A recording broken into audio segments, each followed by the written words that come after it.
ఐగుప్తు దేశంలో నుండి వారు వచ్చిన తరువాత 2వ సంవత్సరము మొదటి నెల యెహోవా సీనాయి అరణ్యమందు మోషేకు ఇలాగ సెలవిచ్చెను.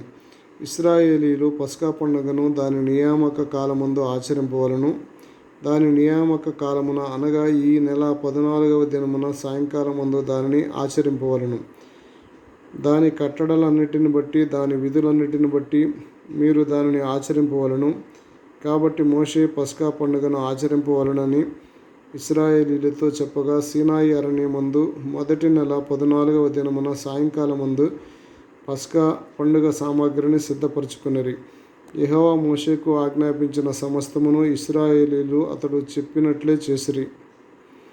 కొందరు శవమును ముట్టుట వలన అపవిత్రులై ఆ దినమున పస్కా పండుగను ఆచరింపలేకపోయిరి.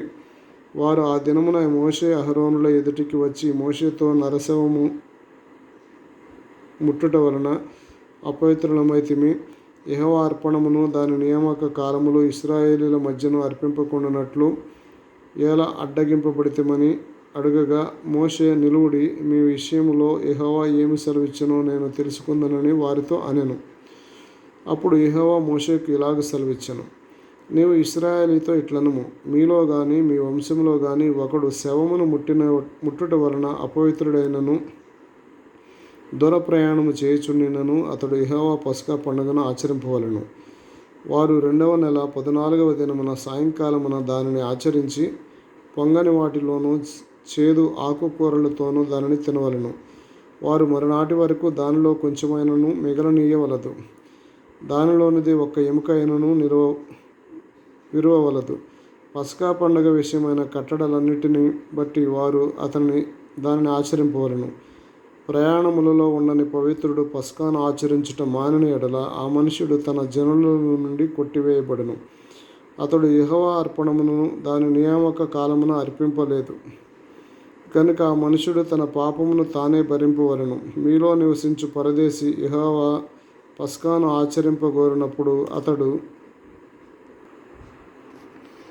పస్కా కట్టడి చొప్పున దాని విధిని బట్టియే దానిని చేయవలెను.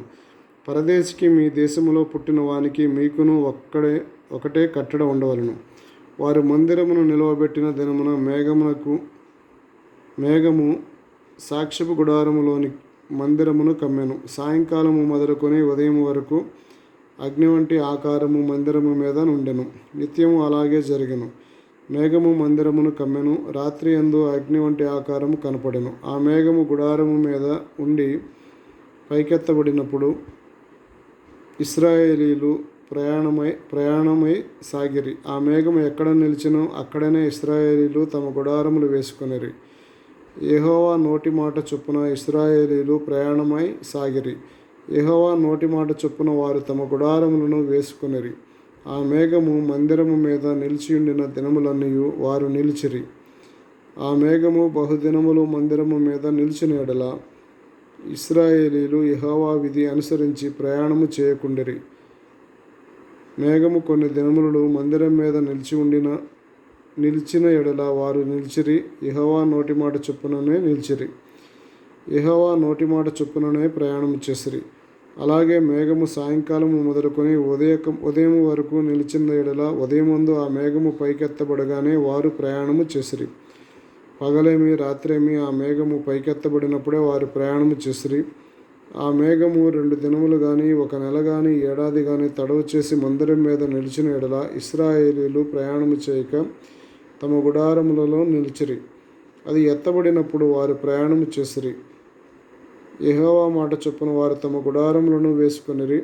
యెహోవా మాట చొప్పున వారు ప్రయాణము చేసిరి. మోషే ద్వారా యెహోవా చెప్పిన మాటను బట్టి యెహోవా ఆజ్ఞ అనుసరించి నడిచిరి.